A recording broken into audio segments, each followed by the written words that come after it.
것들을 신비화하는 그런 경향이 있습니다. 여러분, 우리 교회, 기독교의 역사를 보면은 예를 들어서 예수님이 고난당하시고 골고다로 올라갈 때 그 비아 돌로로사에서 막 쓰러지고 하실 때 그 얼굴을 닦았던 그 수건이다. 그래가지고 그걸 바티칸에서 그걸 막 사진을 찍어서 내고 이걸 보물로 보관을 하고 그럽니다. 또 어떤 경우에 보면 주님을 덮었던 그 세마포 수의를 보물로 생각하고 그런 분들도 있고, 또 최근에는 보면 여러분 그 아라랏산이라고 추측이 되는 그런 산 위에 옛날에 그 창세기 6장 7장 나오는 그 노아의 방주가 발견이 됐다.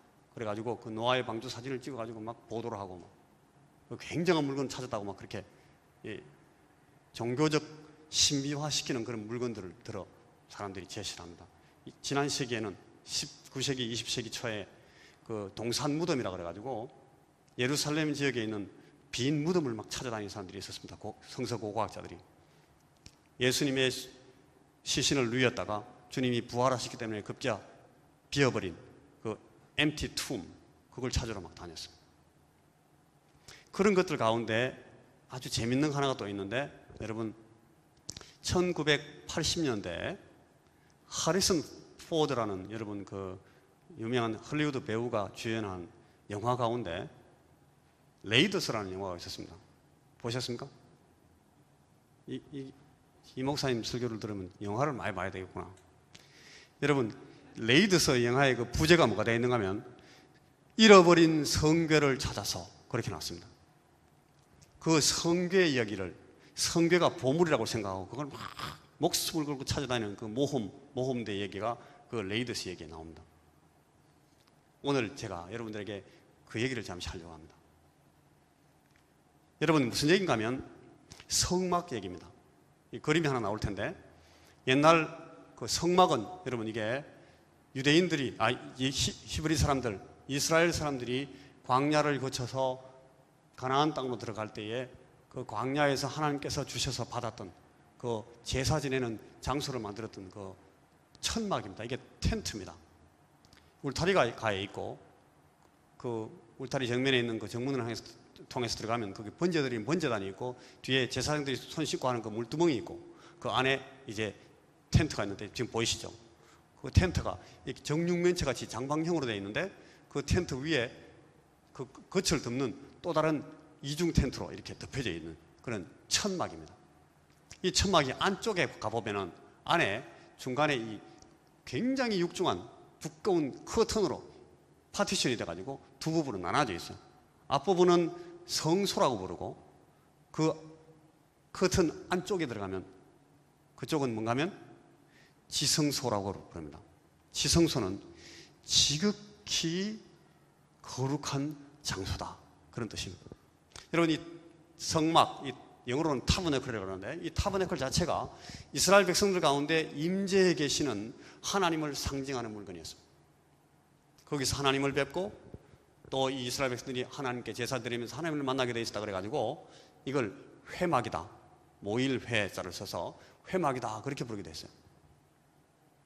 그런데 이 성소와 지성소, 그 지성소 안쪽에 가면은 이 완전히 꽉 막힌 문도 없고 창도 없고 하는 이 두꺼운 천막으로 덮어놓은 그 공간 안에 항상 뭐가 있는가 하면 은은한 빛이 있습니다.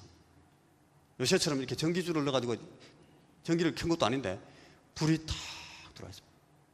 그게 뭔가 하면 하나님의 임재를 상징하는, 하나님이 거기 계시다 하는 임재를 상징하는 그런 지성소 안에 빛이 있었습니다. 굉장히, 그러니까 분위기가 여러분 상상을 해보시면 아주 엄숙한 그런 굉장히 정말 신비스러운 그런 공간이었습니다. 거기에는 1년에 한 번씩 대제사장이 대속죄일에 한 번씩 거기 들어갔습니다. 근데 거기 들어가면서 잘못 경솔하게 행하다가는 바로 그 자리에서 즉사합니다. 그래서 이 피를 들고 대제사장이 들어갈 때 이 발목 밑에다가 끈을 매가지고 밖에다가 끈 끝을 놓고 한쪽 발에다는 이 방울을 달고 이렇게 조심스럽게 들어갔습니다. 들어가서 거기서 뭐 이렇게 하다가 밖에서 제사장들이 가만히 이렇게 커튼 밖에서 듣고 있는데 아무 소리가 안 나요. 한참 동안 아무 소리가 안 나요. 어떻게 된 거예요? 죽어버린 거예요. 그러면 밖에 있는 다른 제사장들이 아까 끌고 들어갔던 그걸 끌어내가지고 그 사람을 밖으로 빼냅니다. 왜? 죽었으니까. 이 무시무시한 장소입니다. 그죠? 그만큼 굉장히 하나님의 어떤 임재를 아주 은밀롭게 드러내는 그런 자리였습니다. 그래서 이걸 지극히 거룩한 장소다, 지성소다, 쌍툼 혹은 쌍투름이라고 합니다. 영어로는 sanctuary. 여러분, 근데 그 지성소 안에 아주 외경스러운 상자가 하나 놓여 있습니다. 항상. 이게 뭡니까? 아까 우리가 읽었던 본문에 나오는 괴짝이 하나 있어요. 상자는 이 중국 한자말이고 우리말로 하면 그 괴짝인데, 이 괴짝이, 이것도 역시 육면체로 되어 있는 괴짝인데, 그 괴짝이 뭐예요? 그게 언약궤라는 그런 궤입니다. 아까 그 허리슨 포드가 찾아다녔던 그 성궤입니다. 이게 무슨 성궤가 아주 그 제사장들이 이렇게 괴짝 양쪽으로 이렇게 길다란 막대기가 있어서 이 그림이 또 나오는데, 그 막대기 양쪽 끝에 고리가 있습니다. 그 고리를 이렇게 팔에 끼고 막대기는 어깨에 메고 이렇게 움직이도록 저런 모양으로 되어 있었습니다. 그랬는데 오늘 이 법궤가 무슨 신통력을 발휘하는 줄 알고, 옛날에 그 엘리 제사장이라는 사람의 아들 두 사람, 홈니와 비나스라는 사람이 제사장들인데, 이 사람들이 전쟁 때 자기들이 막 수시에 몰리니까 하나님의 임재를 가지고 들고 나가서 이겨보려고 저 궤를 들고 나갔다가 그 하나님의 법궤가, 언약궤가 전혀 신통력을 발휘해 주지 않아가지고 다 패하고 다 죽고 법궤까지 뺏긴 적도 있었습니다. 저게 무슨 물건일까? 여러분, 이제 본문으로 한번 들어가서 이 언약궤는 무엇이고, 오늘 이 언약궤가 왜 주어지는 것이고, 우리에게는 어떤 메시지를 갖고 오는가 하는 사실을 우리가 한번 지금 살펴보기로 합니다. 히브리서 9장 1절 이하의 본문을 다시 한번 보겠습니다. 본문 우리가 아까 봤으니까 그러면 여러분, 이게 이제 출애굽기 25장으로 가면 이 법궤가 어떻게 주어지는지를 볼 수가 있게 돼요. 출애굽기 25장, 이 언약궤를 제작할 때 그 상황으로부터 그 모양을 볼 수가 있는데, 여러분, 성막을 제작하는 이 디테일이 쭉 나오는 제일 처음에 이 언약궤 제작 매뉴얼이 먼저 나옵니다. 출애굽기 25장 1절. 없어요? 출애굽기 25장에 보면,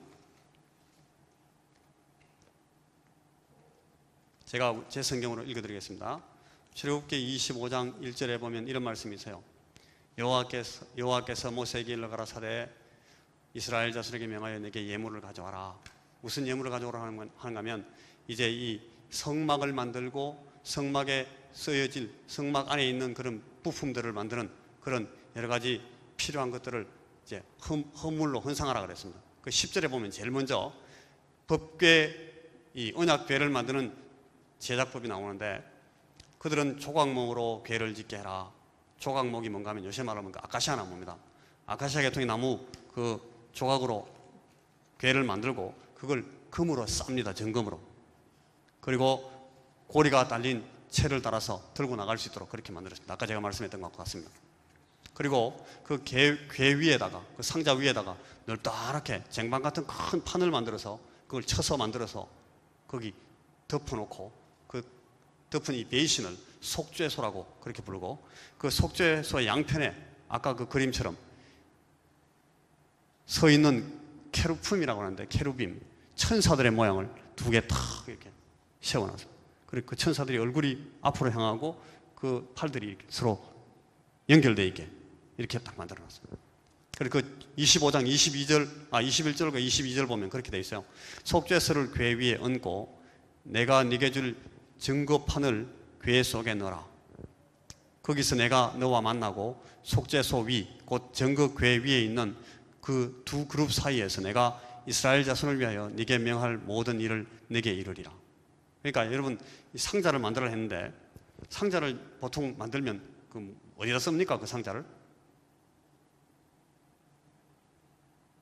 상자를 뭐 하려고 만들죠? 보통은 제가 생각해보면 한 3가지 정도 누구나 알 수 있는 용도가 있어요. 하나는 거기다가 물건을 넣어서 보관합니다. 또 어떤 경우에는 거기다가 물건을 정리합니다. 정돈하기 위해서 거기 넣습니다. 중요한 물건. 그리고 3번째는 이런 상자에다가 물건을 넣어가지고 이걸 숨깁니다. 이런 용도를 통해서 이 괴짝들을 쓰는데, 여러분 오늘 이 언약궤는 어떤 목적으로 이걸 만들려고 그랬다고요? 거기에 뭘 넣어두려고? 내가 너에게 줄 증거판을 넣어두려고 그렇게 만들었던 거예요. 그러니까 하나님께서 이 모세에게 전달하시는 증거판, 돌판을 넣어두기 위해서 만들었습니다. 이게 이 괴짝을 처음에 디자인하신 목적입니다. 근데 나중에 보니까 그 속에 2가지가 더 들어갑니다. 아까 우리가 읽었던 그 본문 히브리서 9장 말씀에 보니까 거기 뭐가 더 있어요? 돌비하고 또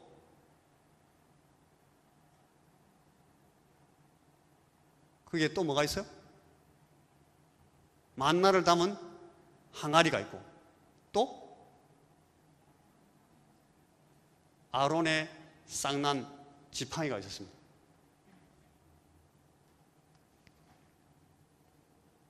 거기 3가지가 들어가 있는 겁니다. 아주 심상치 않은 물건들 같은데 간단해 보이는 물건이 아닙니다. 물론 그 허리슨 포드와 그 동료들이 목숨을 걸고 찾아낼 만큼 그렇게 아주 무지막지한 값이 나가는 그런 보물 같아 보이지는 않는데 이게 좀 심상치 않습니다. 여기 오늘 메시지가 있습니다. 이것들이 뭐냐? 이 물건들이 뭐길래 세상에 하나님이 그 엄중하고 거룩하게 다루신 성막의 지성소 안에, 그것도 거기 친히 디자인하신 그 상자, 언약궤 안에다가 소중히 보관하시도록 하셨는가? 그리고 그것은 왜 오늘 이 히브리서를 비롯한 신약의 말씀들에, 그리고 더욱 구약의 처처에 반복해서 언급되고 있는가? 오늘 우리가 받은 이 복음에, 오늘 우리가 받는 이 신약적인 복음에 이 심상치 않은 물건들은 어떻게 관계되어 있는 것인가? 이걸 제가 이제 하나씩 살펴보려고 합니다. 제일 먼저는 여러분, 이 만나를 담은 항아리입니다. 죄송합니다. 혹시 스크린 안 돼요? 나올 방법이 보세요. 이게 꼭 있어야 되는데 왜 안 되죠?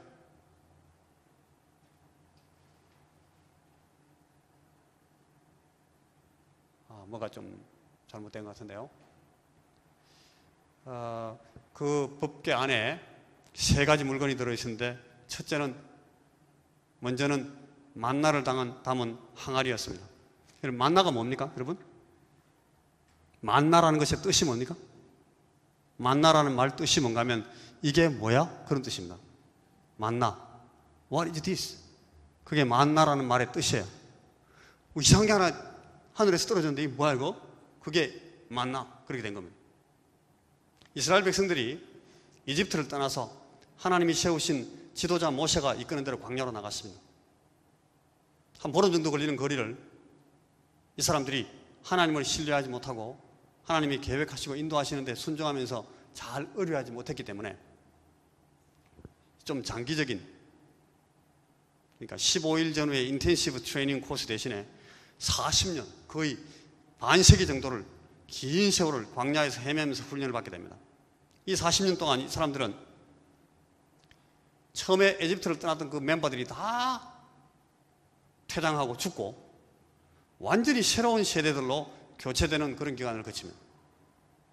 그동안 이 사람들은 이 40년 동안 한 번도 씨를 뿌리지 못합니다. 씨를 뿌리지 못하니까 뭐를 못해요? 추수할 수도 없어요. 기경할 수도 없었고, 그래서 거기 생산 물건이 없으니까 무슨 시장을 열어서 물물 교환을 할 수 있는 그런 여러 가지 가능성이 전혀 없었습니다. 무역도 할 수 없고 시장 활동도 할 수 없고, 그래서 자신들의 먹고 사는 문제를 해결할 어떤 방안들도 스스로 추구할 수가 없게 되어 있었습니다. 하루 벌어서 하루 먹는다 그런 말 쓰는데 이 사람들은 하루 벌어서 하루 먹을 수도 없었어요. 그게 광야였습니다. 거기서 이 사람들이 먹고 살도록 그 먹거리로 주어졌던 씨 뿌리지 않고 추수하지 않아도 결코 굶지 않도록 해주신 하나님의 배려, 이것으로 주어진 것이 여러분 그 만나입니다. 이게 어떻게 해서 주어졌는가 하면 출애굽기 16장으로 먼저 가보기로 합니다. 출애굽기 16장.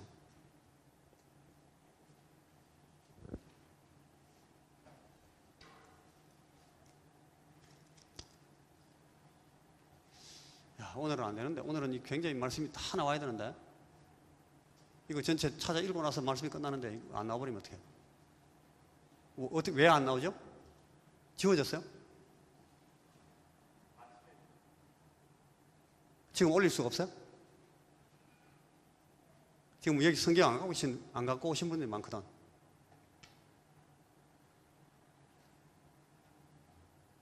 자, 그러면 출애굽기 16장 2절을 보겠습니다. 출애굽기 16장 2절. 이스라엘 온 회중이 그 광야에서 모세와 아론을 원망하여 그들에게 이르되 우리가 애굽 땅에서 고기 가마 곁에 앉았던 때와 떡을 배불리 먹던 때에 여호와의 손에 죽었다면 좋았을 것을 너희가 이 광야로 우리를 인도하여 내어 이 온 회중으로 줄여 죽게 하는도다. 때에 여호와께서 모세에게 이르시되 보라, 내가 너희를 위하여 하늘에서 양식을 비같이 내리리니 백성이 나가서 일용할 것을 날마다 거둘 것이라. 이같이 하여 그들이 나의 율법을 준행하나 아니하나 내가 시험하리라. 8절 보시면 모세가 또 가로되 여호와여, 여호와께서 저녁에는 너희에게 고기를 주어 먹이시고 아침에는 떡으로 배불리시리니 이는 여호와께서 자기를 향하여 너희의 원망하는 그 말을 들으셨음이니라. 우리가 누구냐? 너희의 원망은 우리를 향하여 함이 아니요 여호와를 향하여 함이로다. 모세가 또 아론에게 이르되 이스라엘 자손이 온 회중에 명하기를 여호와께 가까이 나오라. 여호와께서 너희의 원망함을 들으셨느니라. 그래가지고 저 밑에 내려가면 11절 여호와께서 모세에게 이르러 가라사대 내가 이스라엘 자손의 원망함을 들었노라. 그들에게 고하여 이르기를 너희가 해질 때에는 고기를 먹고 아침에는 떡으로 배불리리니 나는 여호와 너희의 하나님인 줄 알리라 하라 하시니라. 이게 여러분 이 이스라엘 백성들에게 만나가 처음 주어졌던 그 내력입니다. 그게 신명기에 가면은 신명기 8장 2절 이하에서 다시 이 내용들이 평행돼서 나옵니다. 신명기 8장을 한번 다시 찾아보시겠습니까? 죄송합니다. 여러분 지금 성경을 스크린에 올리지 못해서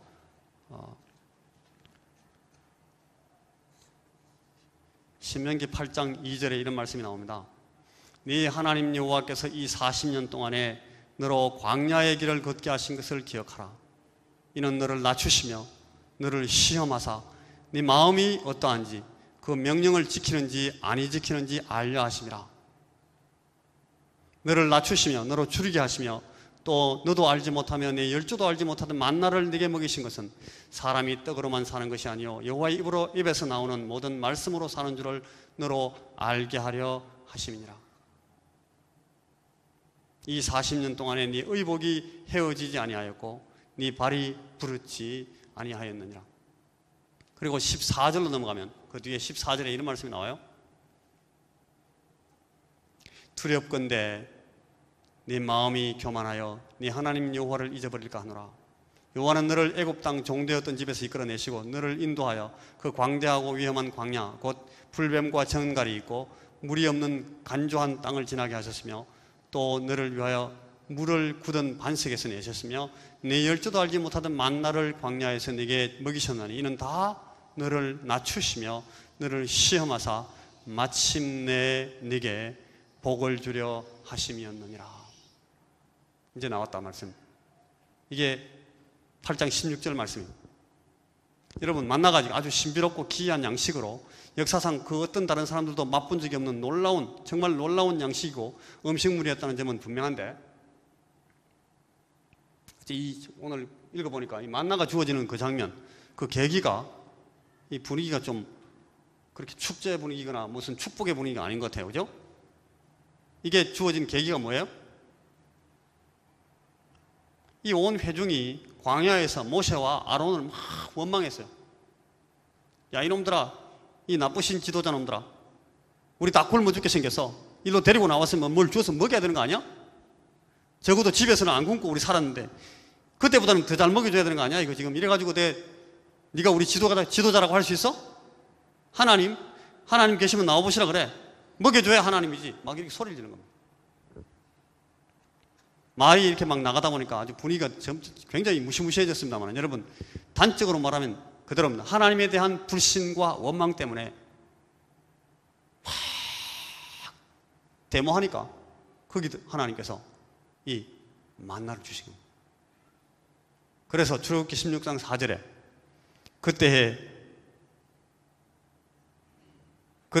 그때에 여호와께서 모세에게 이르시되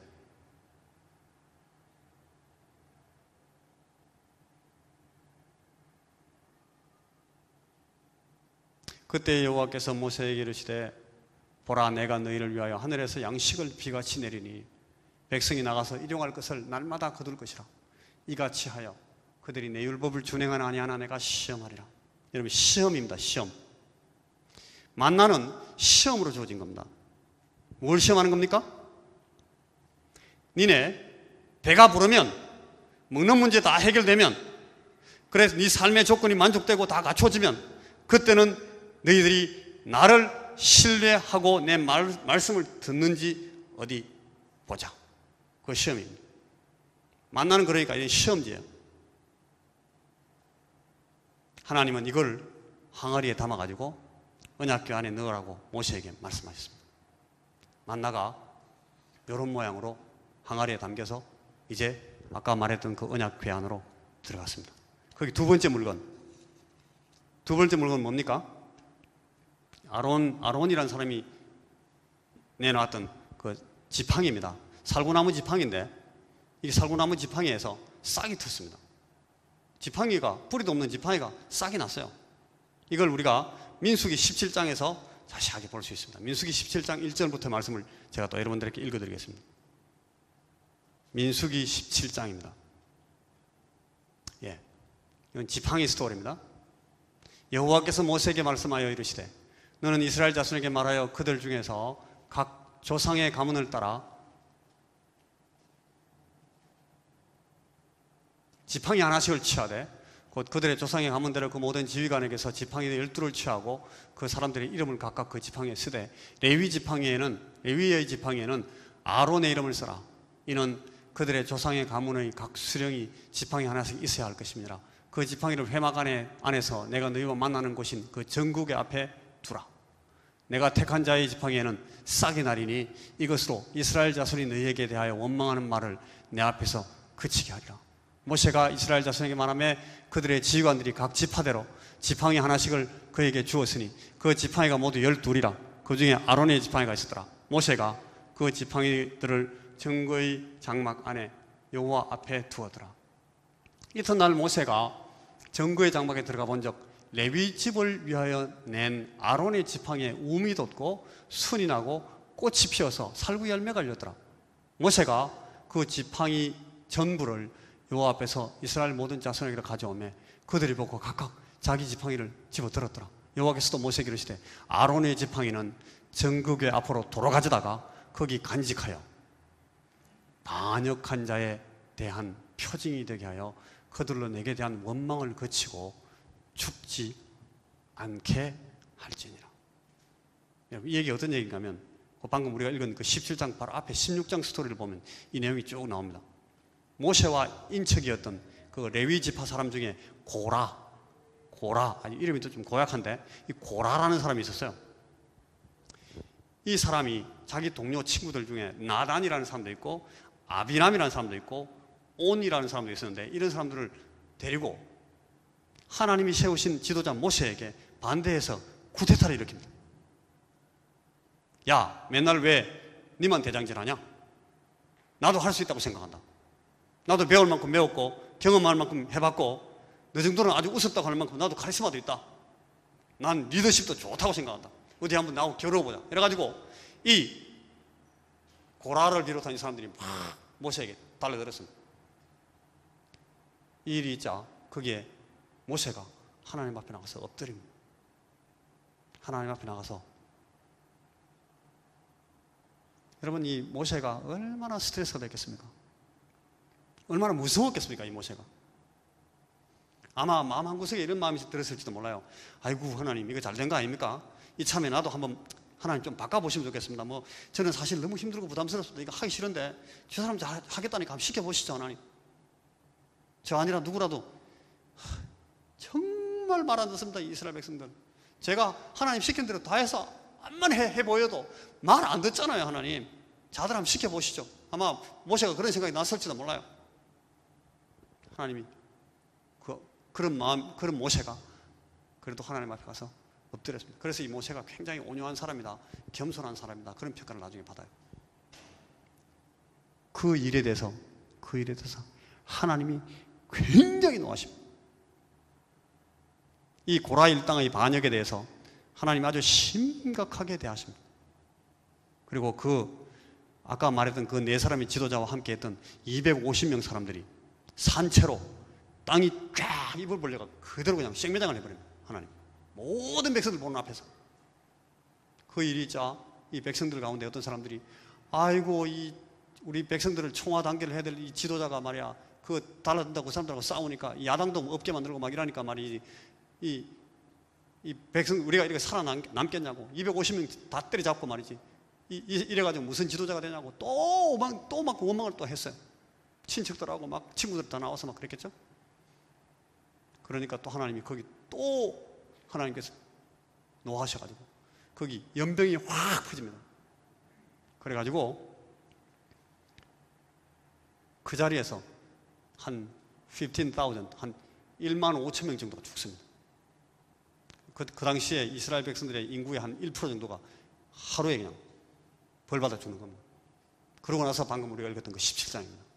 그러니까 여기 12개 지파 대표들이 지팡이를 전부 다 그 지파 대표 지팡이를 하나씩 전국 앞에 갖다 놓고 누가 하나님이 지명하시고 지도력을 위임하신 그 지도자인지를 눈 부릅뜨고 한번 봐라 해가지고 하나님께서 프레젠테이션 하는 겁니다. 전부 다 하나씩 다 자기 이름 다 써가지고 각 지파별로 지파 대표가 이름을 써가지고 전부 다 12개를 갖다 놨습니다. 그 중에 누구께 있어요? 아론이 자기 지파, 레위 지파를 대표하는 그 지팡이를 아론이라고 이름을 써가지고 딱 갖다 놨습니다.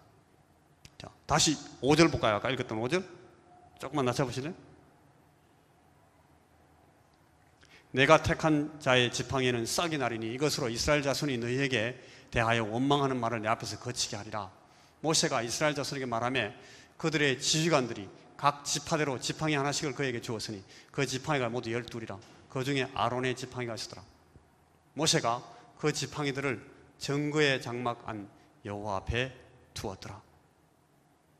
이튿날 모세가 증거의 장막에 들어가 본 적 레위 집을 위하여 낸 아론의 지팡이에 우미 돋고 순이 나고 꽃이 피어서 살구 열매가 열렸더라. 여러분, 하루아침에 하루 저녁에 싹이 우미 돋고 순이 나고 그 다음에 이파리가 나고 그 꽃이 피더니 열매까지 맺혀버렸어요. 한순식간에. 모세가 그 지팡이 전부를 여호와 앞에서 이스라엘 모든 자손에게로 가져오매 그들이 보고 각각 자기 지팡이를 집어들었더라. 여호와께서 또 모세에게 이르시되 아론의 지팡이는 전극의 앞으로 도로 가져다가 거기 간직하여 반역한 자에 대한 표징이 되게 하여 그들로 내게 대한 원망을 거치고 죽지 않게 하지. 이게 바로 쌍난 지팡이가 그 언약궤 속으로 들어가는 그런 내력입니다. 아주 해피한 이유로 그게 집어넣은 것 같지 않습니다. 그죠? 자, 이제 세 번째. 마지막 세 번째입니다. 여러분, 세 번째 물건이 되어야 하겠습니다만, 이 첫 번째 물건이 되어야 하겠습니다만, 이게 세 번째 물건이 되는데, 이게 십계명을 새긴 돌비입니다. 두 돌판입니다. 신명기 9장 9절 이하를 보시면 나옵니다.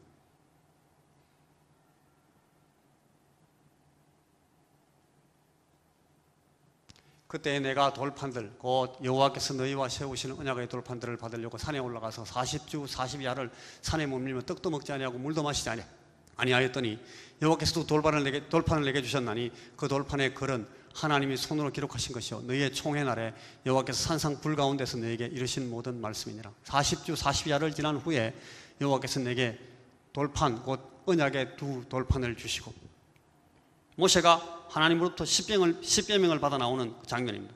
하나님께서 모세를 데리시고 호렙산으로 들어가시고 거기서 40주 40야를 지나게 하시면서 친히 거기 돌비를 새겨주십니다. 그런데 문제가 생겼습니다. 모세가 호렙산에 올라간 그 사이에 고세를 못 참고 이 백성들이 또 사고를 친 겁니다.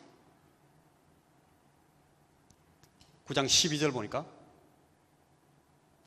내게 이르시되 일어나 여기서 속히 내려가라. 내가 애굽에서 인도하여 낸 네 백성이 스스로 부패하여 내가 그들에게 명령한 돌을 속히 떠나 자기를 위하여 우상을 부어 만들었느니라. 여호와께서도 내게 말씀하여 이르시되 내가 이 백성을 보았노라. 보라, 이는 목이 곧은 백성이니라. 나를 막지 말라. 내가 그들을 멸하여 그들의 이름을 천하에서 없애고 너를 그들보다 강대한 나라가 되게 하리라 하시기로 내가 돌이켜 산에서 내려오는데 산에는 불이 붙었고 언약의 두 돌판은 내 두 손에 있었느니라. 16절, 하나님이 너무너무 화가 나셔가지고 이 백성들을 다 진멸하려고 하십니다. 그리고 이스라엘 백성들을 대신해서 모세를 통해서 새로운 부족을, 모세족을 만드시겠다는 겁니다. 거기 모세가 두 돌판을 들고 내려와서는 이걸 이스라엘 백성들에게 확 던져서 깨뜨려버립니다. 16절, 내가 본즉 너희가 너희의 하나님 여호와께 범죄하여 자기를 위하여 송아지를 부어 만들어서 여호와께서 명령하신 돌을 빨리 떠나기로 내가 그 두 돌판을 내 두 손으로 들어 던져 너희의 목전에서 깨뜨렸노라. 모세가 하나님보다 더 환한 얼굴로 이 아론과 이스라엘의 범죄에 대해서 격노합니다. 하나님이 새기신 돌판은 그러니까 이 한번 읽어주기도 전에 박살이 나고 말았습니다. 그리고 나서 모세가 다시 올라갑니다. 산에 다시 올라가서 엎드립니다. 가가지고 내가 전과 같이 40주 40야를 여호와 앞에 엎드려서 떡도 먹지 아니하고 물도 마시지 아니하였으니 이는 너희가 여호와의 목전에 악을 행하여 그를 격노하게 하여 크게 죄를 지었습니다. 여러분, 모세가 얼마 전에 40주 40야를 금식하고 거기서 막 십계명 받아 내려왔다가 확 던져가지고 엎어놓고 다시 또 올라가서 또 물도 마시지 않고 밥도 안 먹고 40주 40야를 거기서 금식을 했어요. 이 사람이 옛날에는 주니어 뭐 미들급이나 무슨 라이트 헤비급 정도 되는 큰 덩치였는데 이거 하고 나서 나중에 완전 패드급이 됐습니다. 9장 18절, 그리고 내가 전과 같이 40주 40야를 여호와 앞에 엎드려서 떡도 먹지 아니하고 물도 마시지 아니하시니 이는 너희가 여호와의 목전에 악을 행하여 그를 격노하게 하여 크게 죄를 지었습니다.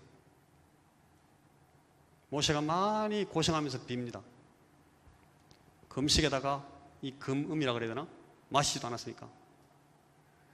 그리고 나서 거기서 막 수천 배 수만 배를 하면서 막 허리가 부러지도록 중보하면서 빌고 기도합니다. 하나님, 이 백성들을 한 번만 더 봐주십시오. 내 형 아론을, 저 무식한 내 형님을 좀 용서해 주십시오. 거기 유명한 기도가 나옵니다. 하나님, 이렇게 나가시면 하나님 화내시면 뭐 화내셔도 됩니다. 근데 저 바깥 동네 사람들이 하나님 보고 뭐라고 하겠습니까? 자기 백성 하나도 구원하지 못해가지고 광야로 데리고 나가서는 다 죽여버렸다고. 하나님 조롱하면 하나님 어떻게 하시려고 그럽니까? 9장 28절, 주께서 우리를 인도하여 내신 그 땅 백성이 말하기를 여호와께서 그들에게 허락하신 땅으로 그들을 인도하여 드릴 만한 능력도 없고 그들을 미워하기도 하사 광야에서 죽이려고 인도하여 내셨다 할까 두려워하나이다. 그들은 주의 큰 능력과 펴신 팔로 인도하여 내신 주의 백성 곧 주의 기업이로소이다 하였노라. 당신의 기업 아니십니까? 하나님 봐주십시오 제발. 그리고 나서 10장입니다. 신명기 10장 1절부터 5절. 그때에 여호와께서 내게 이르시기를 너는 처음과 같은 두 돌판을 다듬어 산에 올라가 내게로 나오고 또 나무 궤를 하나 만들라. 내가 깨뜨린 처음 판에 쓴 말을 내가 그 판에 쓰리니 너는 그것을 그 궤에 넣으라 하시기로 내가 조각목으로 궤를 만들고 처음 것과 같은 돌판 둘을 다듬어 손에 들고 산에 오르매 여호와께서 그 총회의 날에 산 위 불 가운데에서 너에게 이르신 십계명을 처음과 같이 그 판에 쓰시고 그것을 내게 주시기로 내가 돌이켜 산에서 내려와서 여호와께서 내게 명하신 대로 그 판을 내가 만든 궤에 넣었더니 지금까지 있느니라. 그러니까 여러분, 이 돌판이 아주 이 끌끄럽고 불편한 비석이 이런 내력으로 또 그 언약궤 안에 들어갑니다. 여러분 이렇게 보고 나니까 여러분 이제 다 봤는데 세 가지 다. 우리 이 언약궤 안에 들어간 물건들이 그렇게 신비롭고 영광스러운 것들이 아닌 겁니다. 그러니까 이 무슨 뜻일까요? 이 세 가지 물건이 의미하는 것이 무엇이겠는가? 여러분 이게 인생입니다. 인생. 인간입니다. 사람의 본질을 드러내 보여주고 있는 생생한 증거물들입니다. 인간의 죄성. 결코 하나님을 순종하지 않고 하나님께 썸밋하지 않고 하나님께 겸손히 엎드리지 않는, 순하지 않고 순수하지도 않고 선하지도 않고 정결하지도 않고 결코 겸손하지 못하는 인간 그 자체를 적나라하게 고발하는 이 고발물들입니다. 인간 고발장. 인생들의 본질에 대한 소송장들이 그 언약궤 안에 하나씩 들어가는 거예요. 그걸 하나님의 임재가 항상 있는 그 지성소 안에, 그 생추어리 안에 매일 매순간 하나님의 목전에 우리 인간의 본질과 본성과 그 본 모습을 드러내는 물건으로 있는 겁니다. 아무도 속일 수 없고 아무도 인간을 달리 변호할 수 없는 이 고발장과 증거가 그 어미로우신 하나님의 눈앞에 딱 진열되어 있는 거예요. 하나님이 이걸 보실 때마다 어떻게 했습니까? 하나님은 이 인생들의 죄와 죄성에 대해서 어떻게 하셔야 됩니까? 하나님의 약속은 이겁니다. 하나님의 율법은 이걸 말합니다. 아무도 살 수 없다. 이 죄를 해결하지 않고서는 누구도 피할 수 없다. 죄의 삭은 사망이다. 인생들은 다 죽어야 된다. 절망이다. 그게 우리 인간들의 모습입니다. 여러분, 이 언약궤 상자 위에 뚜껑이 있어요. 뚜껑을 닫습니다. 하나님의 눈앞에서 이것을 덮습니다. 여러분, 그러고 보니까 이 상자, 이 언약궤에는 뭐가 없어요? 언약궤가 아까 그림 봤는데 그 물건을 보니까 뭐가 없습니까? 여닫이 문이 없어요. 여닫이 문이 없고 뚜껑밖에 없는 거예요.